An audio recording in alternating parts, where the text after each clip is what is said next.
গ্রন্থ উন্মোচনী সভার সভাপতি তথা এখন বিদ্যালয়ের প্রধান শিক্ষক মহোদয়, এখন বিদ্যালয়ের শ্রদ্ধা শিক্ষাগুরুসকল আর মানিকপুর হাইস্কুলের সহকারী শিক্ষক মাননীয় অচিন্ত ৰাইদেৱ আৰ মোৰ অতিকে মৰমৰ ছাত্ৰ ছাত্ৰীসকল, কাৰণ আজিৰ এই দিনটোৰ লগত এই আলোচনীখনৰ এটা মধুৰ সম্পৰ্ক আছে আৰু এইটো চিৰদিনলৈ থাকি যাব। আজিৰ উন্মোচন কৰাৰ এটা ডাঙৰ তাৎপৰ্য আছে মই দেখিবলৈ পাইছোঁ, কাৰণ আজি আমি যিটো দিৱস উদযাপন কৰি আছোঁ, বিষ্ণু ৰাভাদেৱৰ মৃত্যুতিথি উপলক্ষে ৰাভা দিৱস। এই ব্যক্তিগৰাকী কোন আছিল আৰু কিয় আমি এই দিৱসটো প্ৰতি বছৰে আজি এই দিনটো উদযাপন কৰি আহিছোঁ, ইয়াৰো নিশ্চয় তাৎপৰ্য আছে। আজি গোটেই অসমতে এইগৰাকী ব্যক্তিৰ এই মৃত্যুতিথিটো আমি ৰাভা দিৱস হিচাপে উদযাপন কৰিছোঁ। চৰকাৰীভাৱেও এই দিৱসটো উদযাপন কৰিবলৈ লৈছে। যিগৰাকী ব্যক্তিক আমি আমাৰ অসমৰ সমাজ জীৱনত বা সাহিত্যৰ ক্ষেত্ৰখনত এগৰাকী কিংবদন্তি পুৰুষ হিচাপে আমি অভিহিত কৰিব পাৰোঁ। তেওঁ অলপ আগতে যিটো গীত পৰিৱেশন কৰা হ'ল, সমবেত সংগীত, সঁচাকৈ সুন্দৰ হৈছে, ভাল লাগিছে। আৰু এই সমবেত সংগীতৰ যিটো গীত পৰিৱেশন কৰা হ'ল, আজি গানৰ মেলা পাতিছোঁ, যিটো বিষ্ণু ৰাভাদেৱৰে ৰচিত এটা গীত। এনেকুৱা গীত তেওঁ বহুত ৰচনা কৰিছে। পৰজনমৰ শুভ লগনৰ এইটো এটা উল্লেখ।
মই আজিৰ সভাৰ সভাপতি আসন গ্ৰহণ কৰিলোঁ। এতিয়া সভাৰ উদ্দেশ্য ব্যাখ্যা। সভাৰ উদ্দেশ্য ব্যাখ্যাটো মই কৰি দিছোঁ। আজি এই দিৱসটো পালন কৰাৰ উদ্দেশ্যে আজি আমি ইয়াতে সমবেত হৈছোঁ। লগতে এইখিনিয়ে মোটামুটি সভাৰ উদ্দেশ্য ব্যাখ্যা। এতিয়া সভাৰ আৰম্ভণি গীত যাব আমাৰ বিদ্যালয়ৰ ছাত্ৰীসকলে।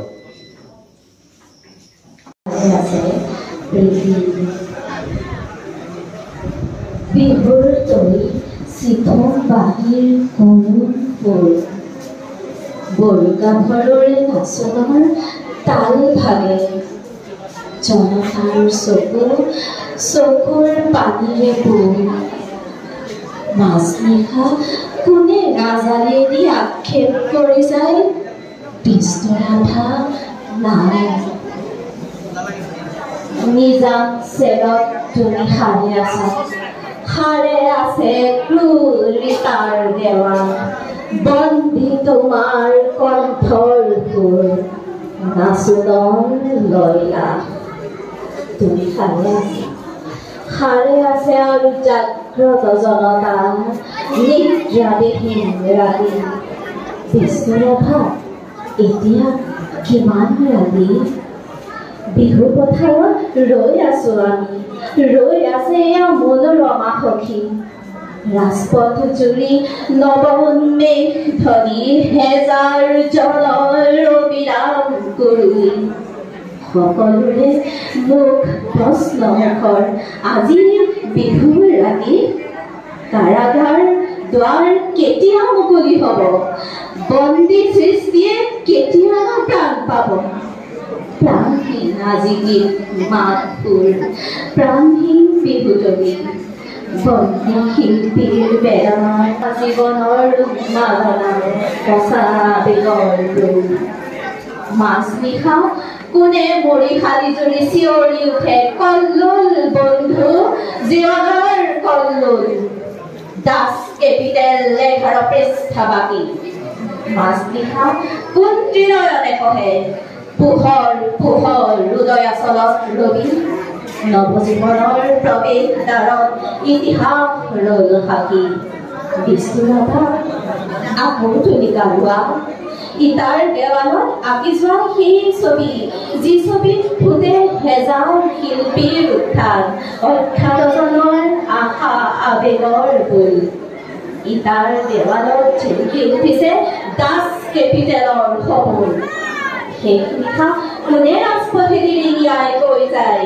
অখ্যাতজনৰ বুল লাগি গ'ল হেঙুল হাইতাল ৰঙা তুমি সাৰে আছা আৰু সাৰে আছে তোমাৰ তুলিকা জীৱনৰ চিৰসখী তুমি য'ত আছা সৰু কাৰাগাৰ থিয় একোখনি তাৰ দেৱাল আমি য'ত আছো বৰ সূতাশাল শত নাক পাশে বন্ধা তোমাৰ আমাৰে বিহু সন্মিলন হ'বলৈ বেলি নাই হিয়া হালধিৰে দেহ মন ধুই আমি গোট খাম নৱজীৱনৰ পুৱা বিষ্ণুৰাভা সৌৱা ঘূৰণি আবেলি ৰঙা মুখ ফুটে সঁচা আবেগত মুক্তিৰ কপনিত শেষ নিশা সেয়া অখ্যাতজনৰ সমদল সমাগত সমস্বৰ ফুটে পোহৰ পোহৰ উদয়াচলত ৰবি ধন্যবাদ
বিহু